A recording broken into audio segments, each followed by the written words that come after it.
I'm Pastor Kathy Wiegand. This is Algoma Boulevard United Methodist Church. Today I'm standing in the Nativity Collection. It contains more than 1,000 different nativity scenes.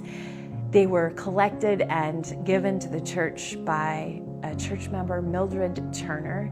She collected all of them and gave them all to the church.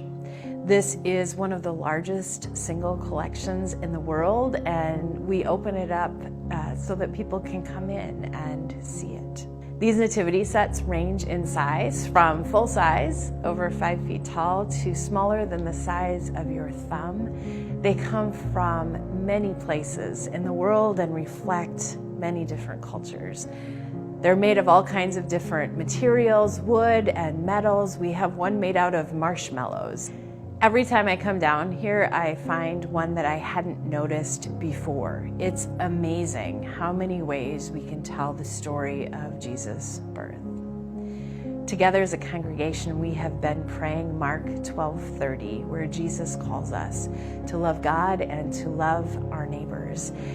And we think about how we can use this space, this part of our building, to share God's love as we reach out with God's compassion and care. Mildred started this collection soon after her mother passed away. She was grieving, and as the holidays were approaching, she realized that she didn't want her grief and her depression to overwhelm her joy of the Spirit, her joy in the coming of the Christ child.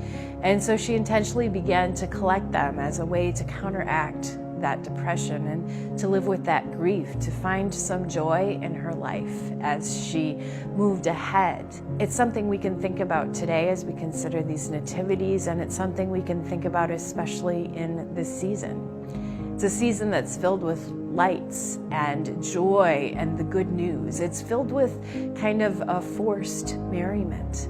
But we know that not everyone experiences joy in the season, and for some it's especially hard. I think especially in this season when we might be missing friends and family members, when we're feeling the weight of the world and an uncertain future. So as we think about Mildred's story and Mildred's gift to this church, we can also think about how we can use her story to reach out to others, to share love and grace with people for whom this season is hard. For anyone that you know that might need comfort in this season, tell them Mildred's story.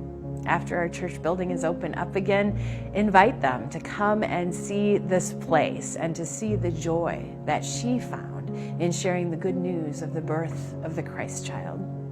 As we love God and as we love our neighbors, let's do all that we can to reach out to those experiencing some of what Mildred experienced those years ago and share God's love, God's grace, and God's hope with each person that we meet. We can make a difference.